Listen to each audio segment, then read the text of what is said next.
The Carson Hocevar fans are starting to blink, and the Carson Hocevar haters are starting to rejoice. Now, he failed to advance his momentum coming out of Richmond. He had a struggle at Iowa. Richmond was no different because there was a mistake that he made at Richmond that really was his fault.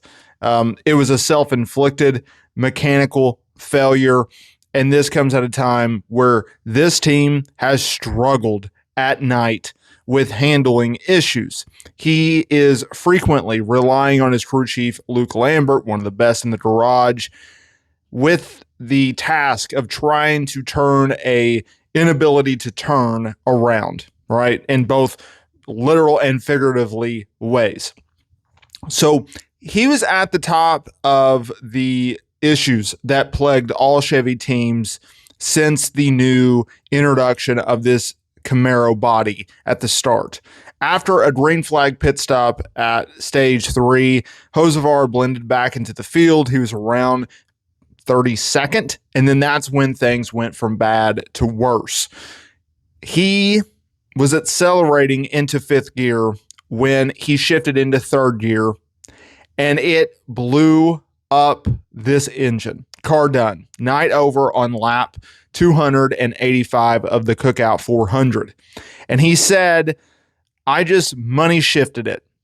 F me, blown up. Sorry. That's what he said over the radio. Now, on paper, you hear the money shift. It sounds like a good thing, right? Well, it's actually the complete opposite. It's a shift that will cost a car owner, personal or otherwise, a lot of money to fix. This was a more common error with the old gen cars that featured the H pattern. In 2022, the shifter or shifting incidents has been less frequent. Now, there's been a lot of footage of Carson's in-car cam showing the downshift instead of going to 5th, and it just screwed over Carson Hocevar and this number 77 team. So you look at coming out of the Brickyard 400, he got all the way up to 5th in the chase standings. He had a lot of momentum going on. He was consistently inside the top 10, and then things are starting to go against him. He finished 31st at Iowa. That dropped him to 8th in the standings. Going into Richmond, he was looking for a rebound. Instead, his mistake led to a last place finish, P37 to be exact, and another drop in the standings. Now he's 11th.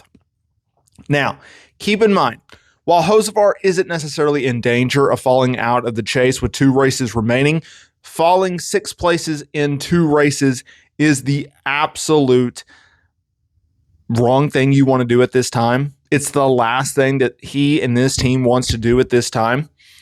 Now, let's look at the bigger picture, because I know a lot of people are saying, well, the sky is falling. Carson Hocevar has been exposed, like all of these weird comments on social media. And that's not necessarily the case. He's not necessarily in danger of falling out of the chase with 2 races to go. Falling 6 places in 2 races is really hard to do, but it's not technically out of the realm of possibility. He sits 128 points above the cut line. Still, he needs to go out there and get strong performances and, more importantly, strong finishes over the next 2 weeks. The final 2 race stretch before the chase resumes includes you have to finish good because you don't know what the ladder is going to be. What do I mean by that? Well, we're going to Loudon. We're going to New Hampshire, one of my least favorite racetracks on the NASCAR Cup Series schedule. That's a track that he should go out there, and the goal should be top 10. We have to get a good finish because we don't know what's going to happen when we go to Daytona. So first, Sunday, August 23rd, we go to New Hampshire. All right, Dollar Tree 301. That is the 3rd race on the USA Sports Network, or USA Network, rather. And it's going to be a 3 o'clock showdown.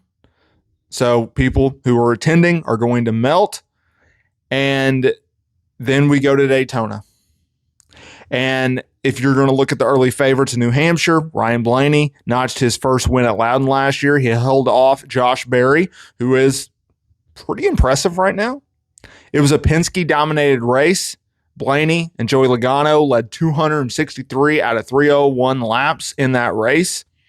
All right. Josh Berry, another Penske guy, he went out there and had a strong run as well, led 10 laps. So if you're Carson, and if you're some of these guys, they're either in the chase or right in the bubble of being in the chase, that's the goal. That's the expectations. Daytona is such a wild card. It's such a wild card for the guys in there, the guys not in there, the guys that are established, the guys that are not established. And I think when you have a class or a field of 16th, 16 drivers, 16 of the best drivers in the world, you have a situation where if you're where Carson is, 11th, you feel pretty good. And the way you got to look at it is you can't control your destiny at Daytona. You just can't, right? Things are going to happen out of your control that you have no control over, right? Whether it's behind you, getting pushed in the wrong spots, whether it's in front of you, someone spinning out because they got pushed in the wrong spots, major blocks, etc. So if you're Carson, and if you're a lot of these guys that are in the chase, but they could slip, we're putting all of our eggs in the basket of New Hampshire, and we're going to go and try to survive. And we're going to try to go out there and get a good finish. And going into Daytona, we are going to try and survive. That's all you can do. And you're also going to have part of the field where they know going into Daytona, oh my goodness, we have to make this, we have to win in order to get into the chase, right? That's part of it. So, or at least on the bubble where a win will get you there.